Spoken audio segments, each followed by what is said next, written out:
I'm Billy Dukes for Taste of Country, and if you're slow to the beat, Tim and his wife Faith Hill will be joining veteran cowboy Sam Elliott in 1883 sometime in 2021. So far, this is all we have from the show. I don't care if you live or die, but should you live, you tell them about me. Not real helpful, but fans of Yellowstone can rightly expect it to be gritty and dramatic and deadly, probably all within the first 10 minutes.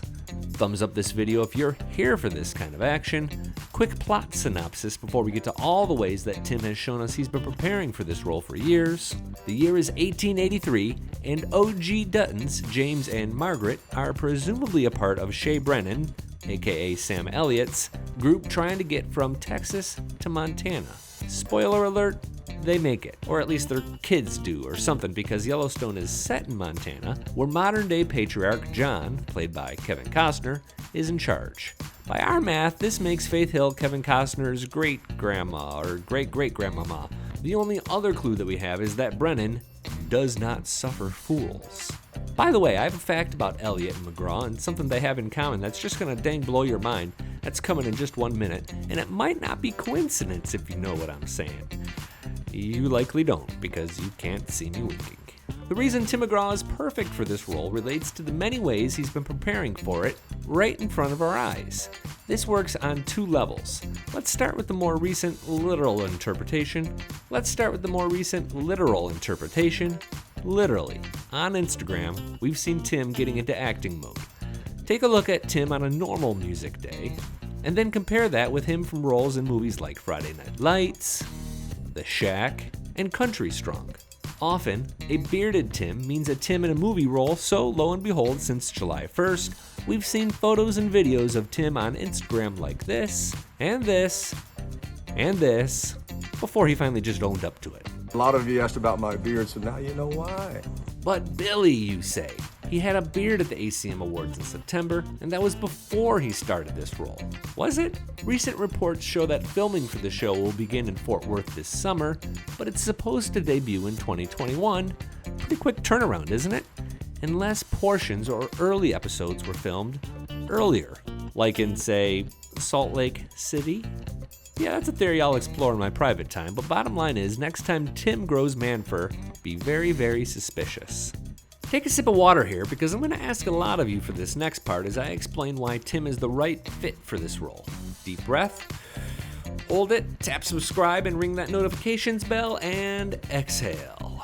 First, think about the show Yellowstone and the target audience. It's a modern western with a star who in real life acts and sometimes sings, shout out to Modern West, in a setting that hits a true country fan in the heart. That is to say, the show is like catnip for a die-hard fan of country music. I don't mean to stereotype, but are Jonas Brothers fans really watching Yellowstone? No. If so, Nick Jonas would be on the show instead of Ryan Bingham. Country music is all over the soundtrack. In fact, I'd love to know what your favorite song or artist used in Yellowstone is so far. Let me know in the comments section. Putting country music's best and highest profile actor in this role for 1883 ensures a large audience is tuned in week after week, and then you add his wife, who has her own set of country and pop fans. It's a really savvy move from the production team. But of course, this doesn't work if Tim can't cowboy up for real.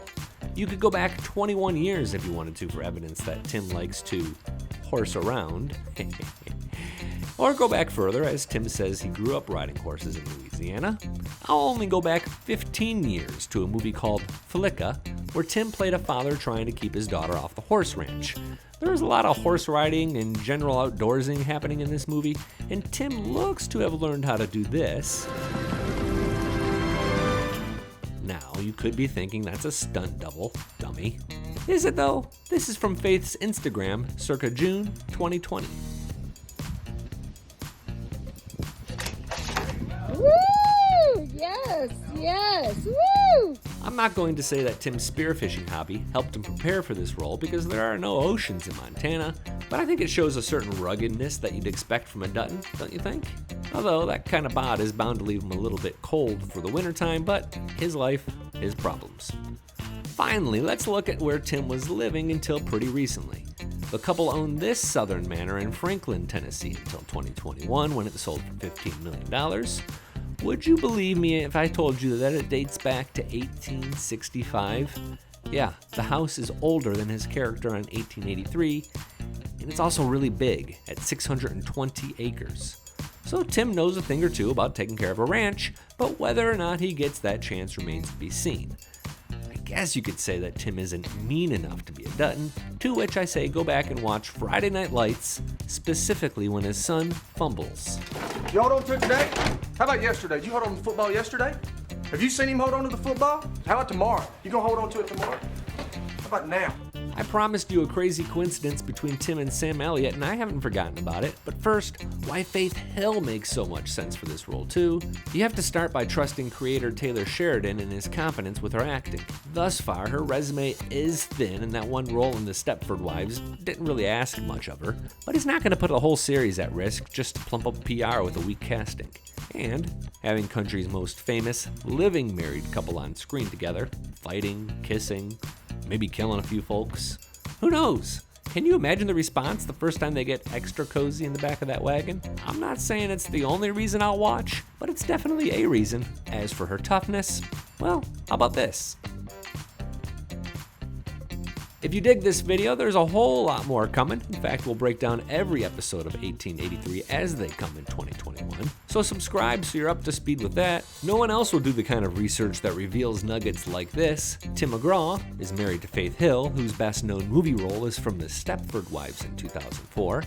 Sam Elliott is married to Catherine Ross, whose best known movie role comes from a 1975 movie called The Stepford Wives. Coincidence? I'm working on it. I'm Billy Dukes for Taste of Country. Thanks for watching, and thanks for subscribing.